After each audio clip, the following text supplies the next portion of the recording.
মেশিনটা আমাদের টেকনোলজি বটে। তো বন্ধুরা সবার এখন ধান লাগা চলছে আর আমাদের এখন ধান লাগা চলছে না, মানে খেতে জল নাই আর মেঘেও জল পড়ে নাই।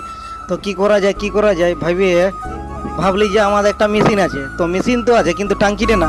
তো আইডিয়া করিয়ে যেমন করে হোক মেশিনটা জল মেশিনটা লাগাইতেই হবে, চলো।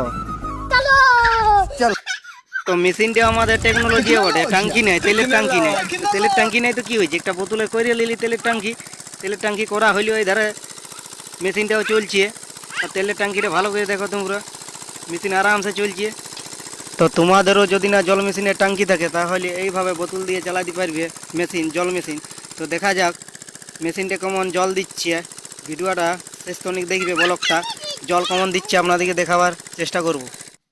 তো জল মেশিনটা কেমন জল দিচ্ছে দেখাবার চেষ্টা করছি। তো যাচ্ছি আস্তে আস্তে, দেখো কেমন স্পিডে জলটা ঠেলছে। প্রায় 1000 ফুট পাইপটা আছে, অনেক দূর থেকে এসছে জলটা।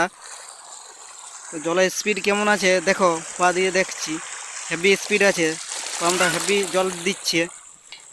তো এইখানে ভিডিওটি মিনি ব্লগটি শেষ করছি, চলো টাটা।